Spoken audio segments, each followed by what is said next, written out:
Quand il sortit du palais, il était hirsute, rouge comme un coq, tout froissé, très énervé. Le cheval lui dit « Alors tu montes pas dans cet état-là sur moi, hein ? Va te rafraîchir un peu là, ouh, va te défroisser. » Bon, c'est ce qu'il fit. Et puis, quand ce fut fait, il monta sur le cheval et il partit. Mais je ne sais pas pourquoi, le pied droit arrière du cheval toucha, effleura une corde qui était tendue là et qui portait des centaines de petites clochettes qui se mirent à s'agiter, à s'agiter, à s'agiter. Les soldats se réveillèrent en sursaut en disant « L'ennemi attaque, vite, vite, vite !» Ils allèrent voir, mais les autres avaient déjà passé l'horizon. Oh, on s'est réveillé pour rien, là, c'est une mouche ou un moustique, on va se rendormir. Mais juste à ce moment-là, sortait du palais la fille roi. Alors, elle aussi, elle était rouge, hirsute, froissée, dans un état pas possible, en disant « Rattrapez-le, c'est moi qui rien, il m'a volé ce que j'avais de plus précieux, rattrapez-le !» Quand elle était dans cet état-là, il valait mieux faire ce qu'elle demandait. Alors, tous comme un seul homme, à cheval, et hop, à la poursuite du malandrin. Oh, cavalère un bon moment. Et lui, devant, il cavalait. À un moment, il vit qu'elle allait être rattrapée. Alors il se retourna, prit la brosse et la lança en disant « Forêt drue, dresse-toi de la terre jusqu'au ciel, sois un rempart infranchissable pour l'oiseau ou le chenilleau. » Et il y eut une forêt noire, serrée, sombre, infranchissable. Quand les soldats arrivèrent, ils disaient « Mais qu'est-ce que c'est que ça ? Qu'est-ce que c'est que cette fosse ?»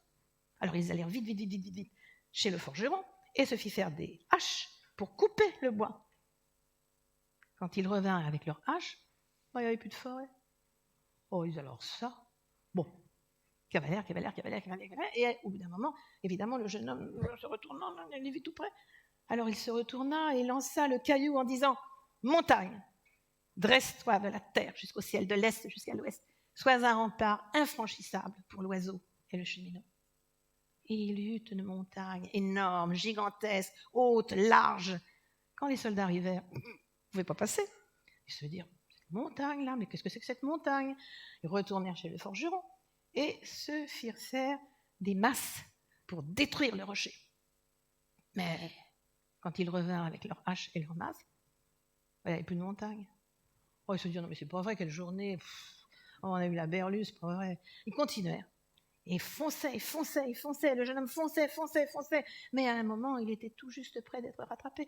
Alors il se retourna et lança le briquet en disant « Fleuve de feu, coule !» Et il y eut un énorme, long, large fleuve de feu. Quand les soldats arrivèrent, mais quelle journée.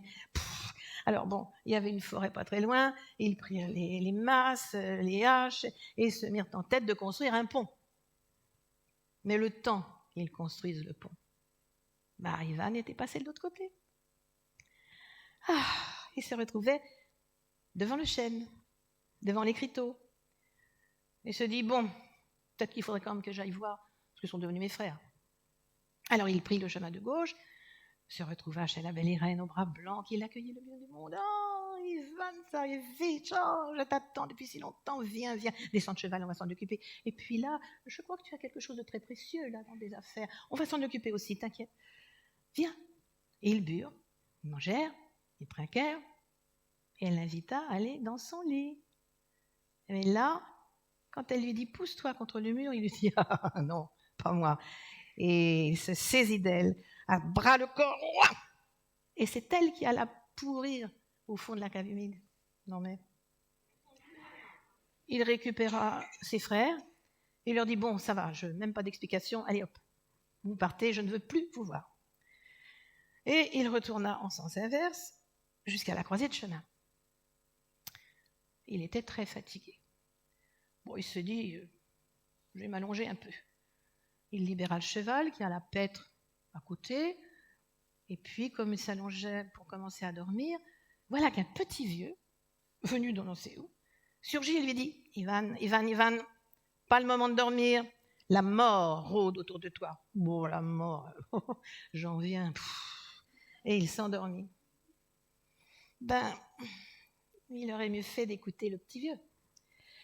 Parce que ses frères, c'est moins que rien. Ces salopards, on dirait en langage vulgaire, l'avaient suivi. Et quand ils le virent à leur merci, ils le massacrèrent. Mais à tel point qu'il ne restait plus d'Ivan qu'un petit morceau de colonne vertébrale. C'est pas beaucoup. Et puis, ils prirent l'eau de jeunesse et de vie, et ils partirent à fond de train chez leur père, à qui ils dirent, oui, ben voilà, on a vu la fille roi, on l'a rencontrée, et ben voilà l'eau de jeunesse et de vie. Le tsar était très content, très satisfait. Il but aussitôt l'eau de jeunesse et de vie et retrouva sa vigueur d'antan. Ben, il dit, et Ivan? Alors ça, vous savez comment est Ivan? C'est vrai, dit le tsar, c'est vrai. Il est étrange. Bah, pendant ce temps-là, Ivan, à un moment, un corbeau se posa sur ce qui restait, se disant que peut-être, là, il allait dénicher un petit truc à... Mais le vieux était toujours là. Il se saisit du corbeau et lui dit, toi, si toi-même et toute ton engeance ne venez là, dans la minute qui suit, pour me rapporter les chairs et les os dispersés à travers la steppe infinie, je vous massacre. Oh, le corbeau s'envola, et en moins de temps qu'il ne faut pour le dire, l'aile devint noire de corbeau et s'abattirent sur la steppe infinie pour rapporter les chairs et les os d'Ivan qu'ils disposèrent en 2 tas bien distincts. Quand cela fut fait, ils disparurent, et le vieux récupéra les os et reconstitua le squelette d'Ivan. Et puis, il souffla. Et toutes les chairs vinrent se remettre là où elles devaient être. Et puis, il souffla. Et le corps tressaillit. Et puis, il souffla encore. Et Ivan s'assit tout regardit en se frottant les yeux en disant « Oh, j'ai bien dormi !» Et le vieux lui dit « Bah ouais, mais enfin, si j'avais pas été là, tu dormiras encore, là. » Mais Ivan, je suis tout nu. Le vieux souffla encore, et il était rhabillé, comme un prince. Alors le vieux lui raconta tout ce qui était passé, que ses frères l'avaient massacré, l'avaient volé, et étaient retournés chez leur père. Alors maintenant, tu rentres chez toi, tu fais ce que tu dois. Ivan remonta à cheval et repartit vers sa ville. Oh, mais il n'alla pas au palais du tsar. Il n'alla pas se plaindre à son père pour raconter tout ce qui s'était passé. Non. Il se fit embaucher dans une auberge. Et là, il était nourri, blanchi, logé, en échange de quoi il trimballait des seaux très lourds. Enfin, il était homme de peine. Mais en plus, on lui donnait 2 seaux de vodka. Vous imaginez en Russie? Avec 2 seaux de vodka, on se fait beaucoup d'amis. Alors, toute la journée, il travaillait comme un fou. Mais le soir, c'était la bamboche. Hein. Il avait plein d'amis. Et la vie coulait. Et puis voilà qu'un matin, on apprit qu'un bateau à nul autre pareil, en or, en argent, en ivoire, était arrivé dans le port de la ville. Alors, ce qui était très étrange, c'est que l'équipage, ce n'était que des filles. Inutile de vous dire qu'en moins de temps qu'il ne faut pour le dire, toute la gente masculine s'était précipitée sur les quais. Oh, ces filles-là qui se trimballent avec leurs petites jupettes là, c'était fascinant pour eux. Elles construisirent un pont pour aller du bateau au quai, en bois précieux. Sur le pont, elles installèrent des rosiers de toutes les couleurs, sur lesquels aussitôt s'installèrent des oiseaux qui se mirent à chanter, 1000 chants très jolis. Et puis, elles tapissèrent, si on peut dire, le pont avec un tapis brodé, précieux, de toutes les couleurs. Alors, la fille roi, car c'était la fille roi, le capitaine du navire, écrivit au tsar. « Tsar Ephimian, l'un de tes fils m'a volé ce que j'avais de plus précieux. Alors, tu me le rends tout de suite, tu me le livres, sinon je te tue, et bien plus, je mettrai ton royaume à feu et à sang. » Quand le tsar Ephimian lit la lettre, il se tourna vers Paul en lui disant « Je suppose qu'il s'agit de toi, oui, dit Paul. » Et Paul se fit beau, il alla à l'étude, se lava, tailla sa barbe, se parfuma, mit son plus beau vêtement et mit des bottes rouges toutes neuves, magnifiques. Il arriva sur le quai et quand il vit sur le pont le tapis précieux, il se dit, je ne peux pas y aller comme ça avec mes bottes. Alors il se déchaussa.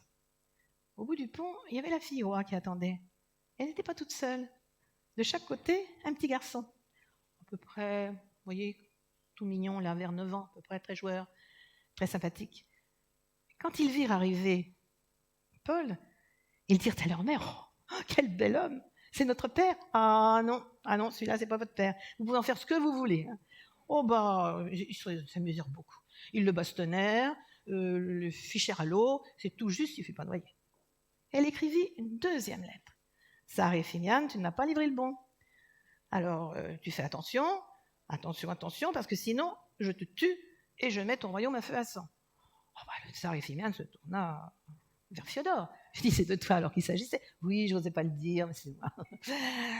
Et donc, tout comme son frère, il se rendit au port, et tout comme son frère, il se fit beau, etc. Et tout comme son frère, il retira ses bottes. Alors, au bout du pont, en le voyant arriver avec tant de précautions, les enfants dirent alors, mère, c'est là notre père, il est charmant celui-là. Ah non, toujours pas. Vous pouvez en faire ce que vous voulez, allez. Oh bah, ils s'amusèrent beaucoup. Bastonnèrent, bousculèrent, déchirèrent, et hop, à l'eau. Elle écrivit une troisième lettre. Décidément, je crois que tu ne comprends pas ce que je t'écris. Alors, c'est toujours pas le bon. Donc, tu me le livres parce que sinon, je te tue et je mets ton royaume à feu à sang.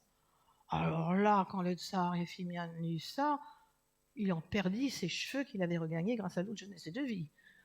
Alors, mais, elle dit, alors là, je comprends. Bien sûr que j'ai un troisième fils, mais où est-ce qu'il est? Désespéré. Mais à l'auberge, Ivan avait suivi toute l'affaire. Et il dit à ses amis, allez les gars, c'est à nous d'y aller là maintenant. Vous auriez vu l'engeance. Ils étaient tous plus ou moins sous, ils étaient en guenilles, puants, hurlant, des chansons obscènes. Et il leur dit, vous avez quartier libre, hein, les rosiers, vous allez voir, là, vous pouvez les casser, les oiseaux, vous pouvez les tirer. Ils avaient des... Et ils arrivèrent au port, et là, ils cassèrent les rosiers, tuèrent les oiseaux, enfin c'était un vrai massacre. Et lui, avec ses bottes toutes crottées, parce que lui aussi, il n'était pas très net sur lui, et il franchit le pont. Et à l'autre bout, les deux petits garçons se serrèrent contre leur mère en disant, mère, l'ennemi attaque. Ah non, dit la fille. Ah non, c'est votre père. Ce sont là ses manières. En 2 temps, 3 mouvements, il l'avait saisi dans ses bras, il l'avait enlacé et il l'embrassait. Oh, elle avait l'air tellement contente, mais les deux petits garçons ne revenaient pas. Ils n'avaient jamais vu leur mère dans cet état-là. Bon, au bout d'un moment, il la relâcha, elle fit relever le pont, elle dit, allez hop les filles, on s'en va. Elles sont parties, là-bas, par-delà la mer Blanche, chez elles. Et s'ils ne sont pas morts, ils sont encore vivants.